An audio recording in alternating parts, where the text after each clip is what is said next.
పరిశుద్ధ వాక్యంలోకి వెళ్దాం. ఇక్కడ ఆదికాండం 1:1 చదువు. ఆది అందు దేవుడు భూమి ఆకాశములను సృజించెను. భూమి నిరాకారముగాను శూన్యముగాను ఉండెను. చీకటి అగాధ జలముల పైన కమ్మియుండెను. దేవుని ఆత్మ జలముల పైన అల్లాడుచుండెను. దేవుడు వెలుగు కమ్మని పలుకగా వెలుగు కలిగెను. చీకటి మంచిదా వెలుగు మంచిదా చెప్పాలి. ఇప్పుడు దేన్ని దేవుడు వెలుగు కమ్మన్నాడు? చీకటిని వెలుగు అంటే ఇప్పుడు ఈ రోజు నీవు ఉన్నటువంటి పరిస్థితిలో దేవుడు వెలుగును రిలీజ్ చేస్తాడు. హల్లెలూయా. చీకటిగా ఉన్నటువంటి నీ బ్రతుకుని, అంధకారంలో ఉన్నటువంటి నీ జీవితాన్ని ఈ రోజున దేవుడు వెలుగుమయంగా చేస్తున్నాడు. ఆయన వెలుగు కమ్మనగా వెలుగు కలిగెను. ఆయన వెలుగు కమ్మనగా వెలుగు కలిగెను. చూద్దాం ఇక్కడ ఇర్మియా 15:19. ఇర్మియా 15:19. This is the deliverance day. ఈరోజున పూర్తిగా మీరు బయటికి వెళ్తున్నారు. ఈరోజు బయటికి దేవుడు తీయబోతున్నాడు. ఆమేన్. చూద్దామా. కాబట్టి యెహోవా ఇలాగూ సెలవిచ్చెను, నీవు నా తట్టు తిరిగిన ఎడల నీవు నా సన్నిధిని నిలుచున్నట్లు నేను నిన్ను తిరిగి రప్పింతును. ఏవి నీచములో ఏవి ఘనములో నీవు గుర్తుపట్టిన ఎడల నీవు నా నోటి వలె ఉందువు. ఏది నీచమో ఏది ఘనమో నువ్వు గుర్తుపడితే నీవు నా నోటి వలె ఉంటావు. మంచి ఏంటో చెడేంటో నువ్వు గుర్తించగలిగితే నీ నోరు ఎవరి నోరైతుంది చెప్పాలా? ఇప్పుడు మంచి చెడులు తెలుసుగా మీకు, అవునా కదా? ఇది పాపము, ఇది పరిశుద్ధత, ఇది నీతి, ఇది స్వనీతి, ఇది చీకటి, ఇది వెలుగు, అవునా కదా? మంచి చెడులు ఎప్పుడైతే నువ్వు గుర్తిస్తావో నీ నోరు కూడా ఎవరి నోరు అయిపోతుంది? దేవుని నోరు. దేవునికి మహిమ కలుగును గాక. కాబట్టి నీ నోటితో నువ్వు శపించవచ్చా? నీ నోటితో బూతులు తిట్టవచ్చా? నీ నోటితో ఒక వ్యక్తి నాశనం అయిపోవాలని కోరుకోవచ్చా? అంటే నీది నోరు పవర్ఫుల్లా కాదా చెప్పాలి? పవర్ఫుల్లా కాదా? ఏది మంచో ఏది చెడో నీవు గుర్తిస్తే నీవు నా నోటి వలె ఉంటావు అంటున్నాడు. ఇప్పుడు మన నోరు కూడా ఎవరి నోరు? దేవుని నోరు. దేవునికి మహిమ కలుగుగా. అంటే మన నోట్లో ఏముంది? పవర్ ఉంది. జాగ్రత్తగా మాట్లాడాలొద్దా? ఇప్పుడు నీ నోరు కూడా దేవుడు ఆయన నోరుగా చేశాడు. దేని ద్వారా అంటే మంచి చెడులు గుర్తించుట ద్వారా. ఇది మంచి, ఇది చెడు అని నువ్వు గుర్తిస్తే నీవు ఆయన నోరు వలె ఉంటావు. ఈరోజున మంచి ఏంటో చెడు ఏంటో అందరూ తెలుసా లేదా? తెలిసినప్పుడు నీ నోరు ఏంటి? ఇప్పుడు ఎవరి నోరు? ఇప్పుడు దేవుడి నోరుని ఎలా వాడాలా? వాడాలొద్దా? చూద్దాం. ఇక్కడ దేవుడు చెప్తున్నాడు, యెషయా గ్రంథము 49:2.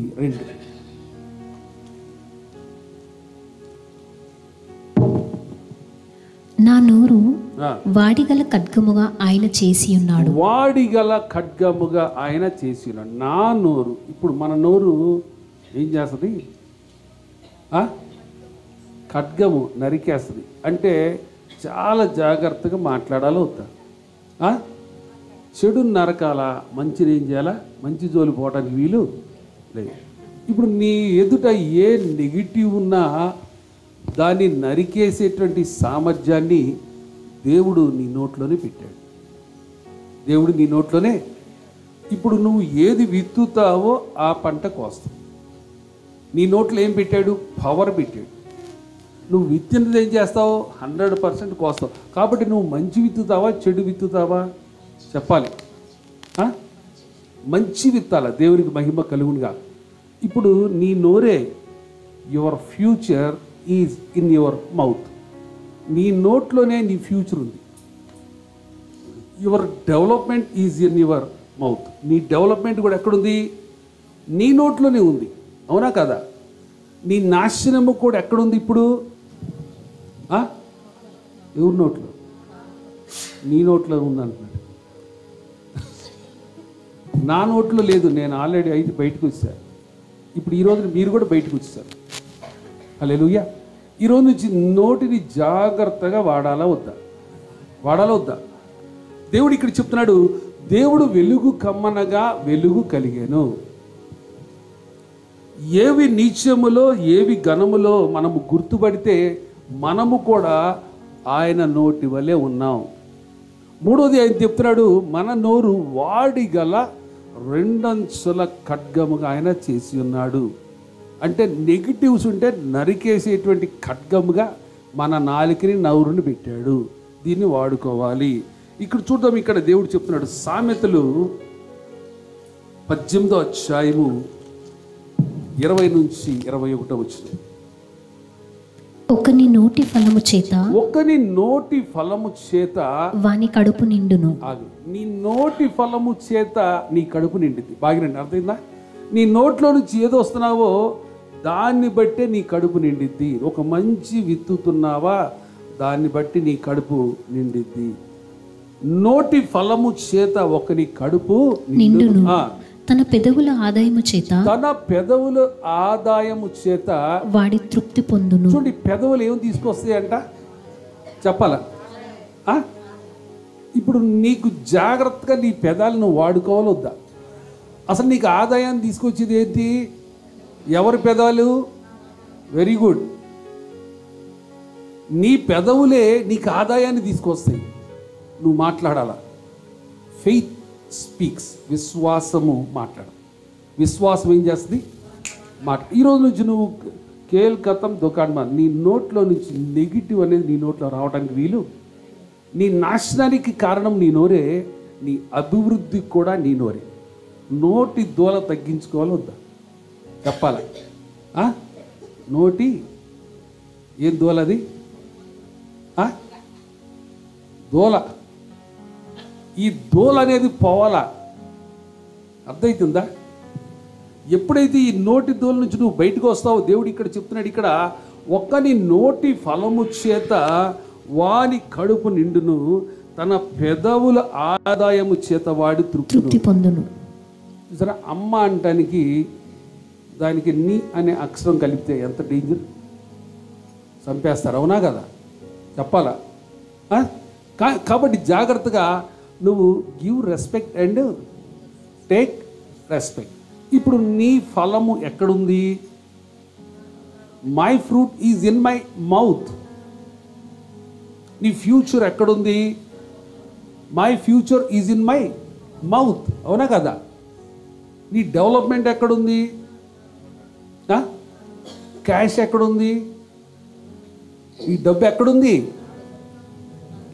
పెదవులు. వెరీ గుడ్, దేవుడు మిమ్మల్ని దీవించునుగా. నీ పెదవుల్లోనే దేవుడు ఆదాయాన్ని పెట్టేశాడు, నీకు తెలియట్లేదు. వింటున్నారా? నెక్స్ట్ వర్డ్, జీవ మరణములు నాలుక వశము. జీవము మరణము. ఒక వ్యక్తి జీవించాలన్నా చచ్చిపోవాలన్నా ఎక్కడుంది? నాలుక. ఎవరి నాలుకలో ఉంది? ఇప్పుడు నువ్వు బ్రతకాలన్నా నువ్వు పలికే మాటలు ఏముంటుంది? జీవం ఉంది. నువ్వు చచ్చిపోతా అంటున్నావు అంటే ఏంటి అది అర్థం? మరణం కూడా ఎక్కడుంది? ఎవరి నాలికలో ఉంది? ఇప్పుడు నువ్వు కంట్రోల్ చేసుకోలేదా? ఆర్థిక ఇబ్బందులు ఉన్నాయి. సపోజ్ ఈ ఆర్థిక ఇబ్బందులు నేను చచ్చిపోతా అంటావా, నేను జయిస్తా అంటావా? వెరీ గుడ్, దేవుడు నిన్ను దీవించుడుగా. అవునా? చూడండి, ఇక్కడ దేవుడు చెప్తున్నాడు, నోటి ఫలము చేత ఒక మనిషి ఏం చేస్తాడంటే కడుపు నిండిపోతాడు. ఇప్పుడు నీ కడుపు నిండా ఆకలి లేకుండా కడుపు నిండాలంటే నీ నోరే. నీకు ఫుల్ క్యాష్ రావాలంటే కూడా పెదవులు. దేవునికి మహిమ కలుగునుగా. అవునా? ఇప్పుడు జీవ మరణములు ఎక్కడ పెట్టేశాడు దేవుడు? ఎవరి నోట్లో? నీకు డబ్బు రావాలన్నా వద్దు అన్నా ఎక్కడుంది? చెప్పాల. ఆరోగ్యం రావాలన్నా, మరి అనారోగ్య పాలు కావాలన్నా ఎక్కడుంది? సంతోషము కావాలన్నా దుఃఖము కావాలన్నా ఎవరి నోట్లో పెట్టాడు? ఇప్పుడు ఫెయిత్ స్పీక్స్, విశ్వాసం ఏం చేస్తుంది? అందుకే my people lack of knowledge, lack of, నా ప్రజలు జ్ఞానము లేక.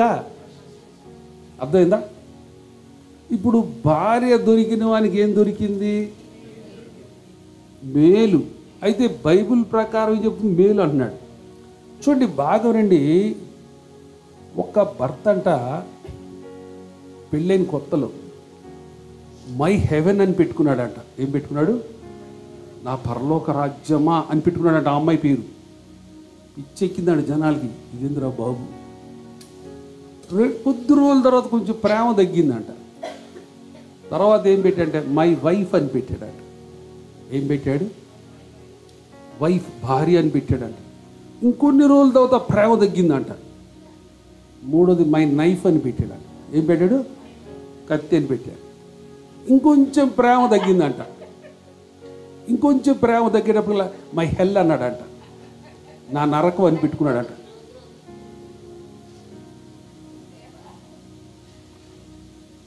అంటే అంటే చూడండి అసలుకి అంటే మనిషి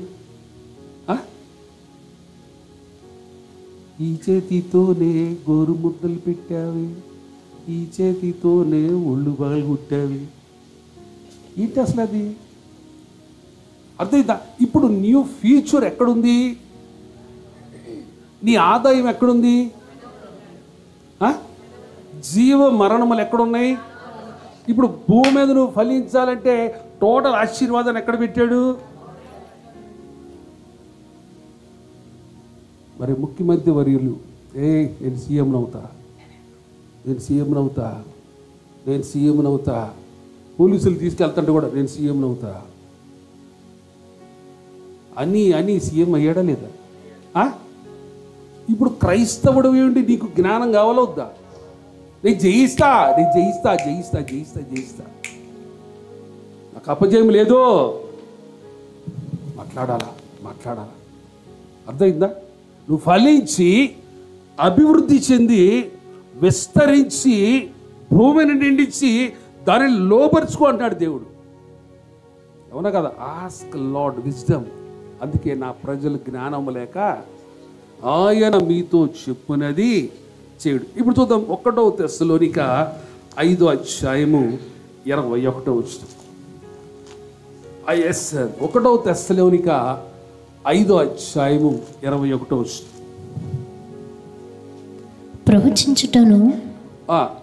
ప్రవచించుటను నిర్లక్ష్యము చేయకుడి. ప్రవచించుట నిర్లక్ష్యము చేయకుడి. సరే, ప్రవచించుట అర్థమైందా? నోట్లో నుంచి నువ్వు ప్రవచించుట నిర్లక్ష్యము. ఈ ఆశీర్వాదాన్ని అయితే దేవుడు నీ కొరకు పెట్టాడు భూమి మీద, ఏ ఆనందాన్ని నీ కొరకు పెట్టాడు, ఏ సంతోషాన్ని నీ కొరకు పెట్టాడో, ఏ సమాధానాన్ని నీ కొరకు పెట్టాడో, ఏ ఐశ్వర్యము నీ కొరకు పెట్టాడో, ఏ ఘనతను నీ కొరకు పెట్టాడో, ప్రవచించుట నిర్లక్ష్యము.